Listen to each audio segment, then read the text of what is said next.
Good morning. It's Lily here, once again on the morning walk.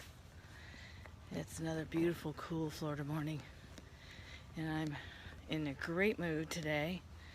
I had a nice long sleep, woke up when I was rested, stretched for a few minutes, did about 20 plies to get my knees oiled up, stretched my legs, rotated my ankles, my hips. I'm going to do a little more stretching though. I think that would be good for me. Maybe take up a yoga class or do some yoga at home. That seems to work really well.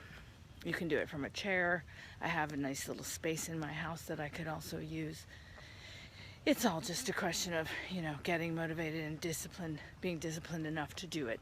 So I do my exercising in the morning, which seems to work out really well because then I make it a priority, I get it done, and then I start my day in a really good way.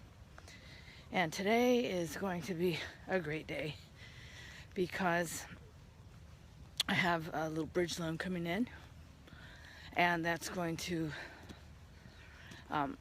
help me out while I'm waiting to refi some of my rental properties. Because I bought 4 rental properties this past year, and I spent quite a bit fixing them up, so I'm more or less fully invested right now, which is great because they're cash flowing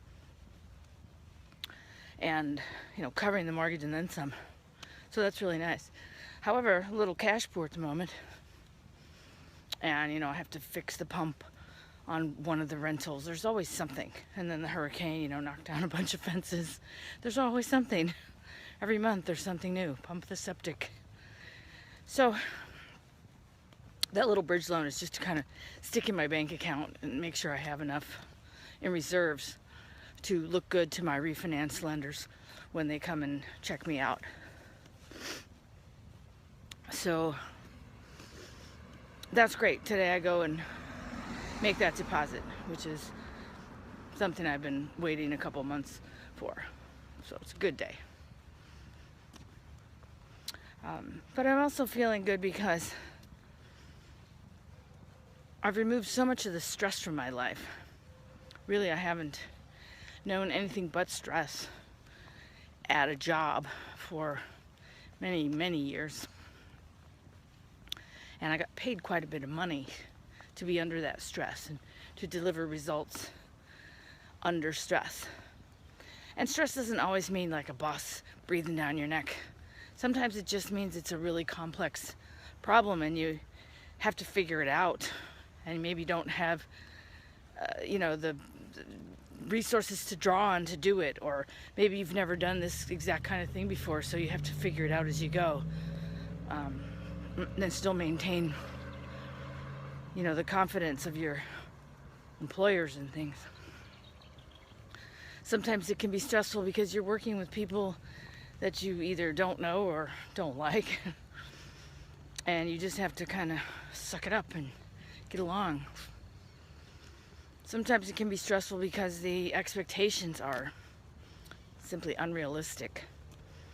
It's an ill-conceived process or product, or they want to fix the symptoms without addressing the real root cause, so it's just going to keep happening again and again, and you can see that, and so it seems kind of futile and frustrating to just keep putting band-aids on broken legs. Stuff like that can be very stressful, and I've experienced all of that in the job. But even when I work for myself, it's not like stress just goes away.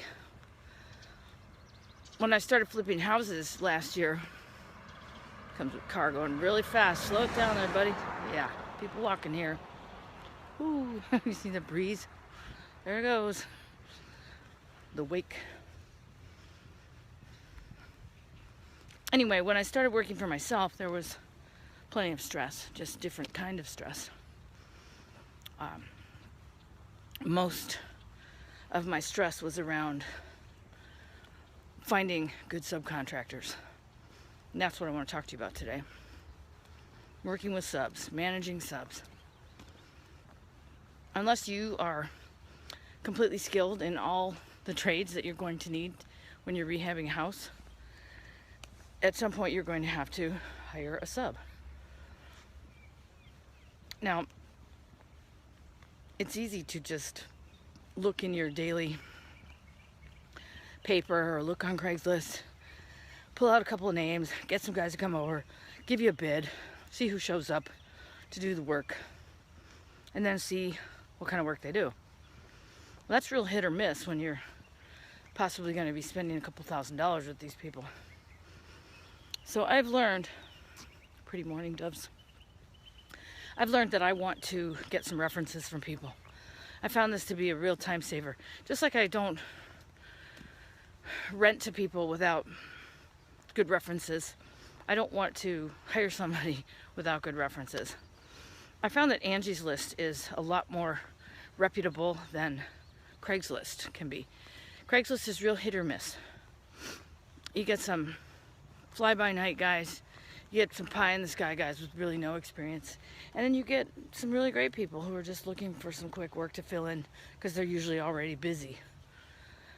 But Angie's List was a great resource for me after spending and wasting a lot of time on Craigslist.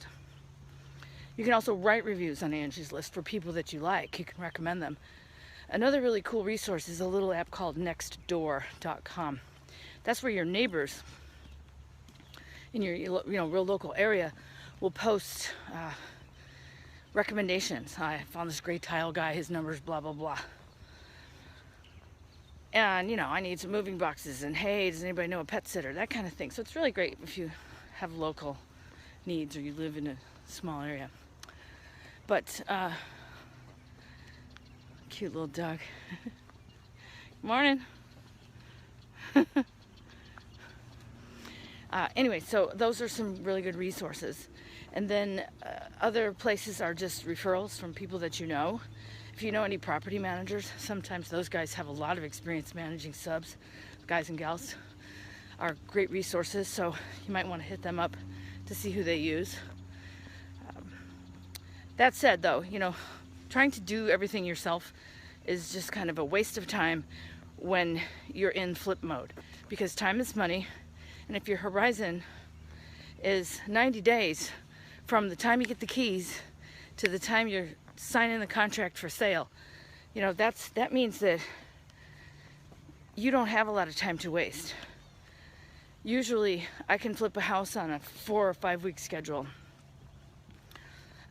with a good crew, and I only need a crew of like 2. I don't need 17 guys. So usually the first step is demo. Now, you can get a full service crew who will do it from start to finish, turnkey. You just give them one price, they buy all the materials, they select all the tile colors, the paint colors, everything. And sometimes that's the fastest way to do it, but it's probably not the least expensive way. I think I paid $17,000 one time to have somebody do that for me. And that was exclusive of the flooring material and a couple of bathroom vanities. But otherwise, everything else was included. Light fixtures, they picked out the faucets, door handles, everything. Trim, everything. So that's one way to do it. It was fast. I was out of town, and I just wanted the project done. But if you can be in town and you can manage the subs, you can act as your own general contractor, your own owner builder. Depending on your local regulations, you may or may not need to get permits for some of the work that you're doing. If you're not going to get permits, I would suggest that you try to be a little stealth about it. Like have your guys park in the garage. Don't leave the garage door open with piles and piles of trash and sawdust and building materials laying out and around in your driveway. It's pretty obvious then that there's a major rehab going on. Okay, so demo is your first step. Now, some people automatically get a dumpster and plunk it in the front of their yard. Frankly, I find that I usually don't have enough refuse from the demo to actually warrant a full dumpster. I can't even fill it up. It's $4.50 a dumpster. So I just usually have somebody come and haul the trash. I'll put the trash in the pile behind the fence or in one side of the garage or something like that. And I can usually get it hauled in 1 or 2 loads for, anywhere from $75 to $150 a load. They take it to the dump, they load it for me, take it to the dump, pay the dump fee if there is one, and come back and get the next load when I'm ready, if I ever have a second load. So unless you're doing something like knocking down an old fence or tearing off a roof or ripping up, you know, even old flooring. I ripped up the old flooring in a bedroom, 2 bedrooms, and I ripped out the kitchen cabinets, and it was still just 1 or 2 dump loads. So you can save a little money there, but you have to find a hauler who's willing to do it. Then next step is usually paint. So, you know, your guys will take all the doors off the hinges, roller them out in the garage, or some people spray them. Again, be mindful of the quality of paint that you use, because if you guys don't get good coverage the first time, you're either going to have to pay them to do it again, or it's just going to look like dookie. Maybe it doesn't matter so much in a closet, but you don't want a streaky paint job or roller marks showing up in your living room. So those are some considerations. So painters, you know, painting is one thing that I can do myself, so I typically do that. But plumbing, I just need 1 good plumber. Electrician, I just need 1 good electrician. I need 1 good well guy. I need a finished carpenter. And then I need my general laborers to do the demo and the cleanup and, you know, haul the mulch, or maybe I do the mulch or something. Then I need a cleaner to come in and dust off the inside of all the cabinets and take the paper off the appliances. Now maybe that's something you want to do, but it took me a good hour to get that plastic film off my refrigerator. So if you want to spend that time doing that, then save money. Same with window washing. I could pay a crew $100 to do the whole house, and don't skip on the windows, because there's nothing worse than a brand new floor and brand new paint and dirty windows. A lot of people forget that. Really makes a difference. $100 worth every penny. Unless you want to do it yourself. That's also a pain. So just decide what you want to do and what you can do and what you're willing to do and what you're willing to pay for. The sooner you figure that out, the better off you are, the happier you'll be, and the faster your flip will turn around. So that's just a basic primer on managing subs. Good luck, and talk to you soon. We'll talk more later about materials and design and other factors. All right, Lily out.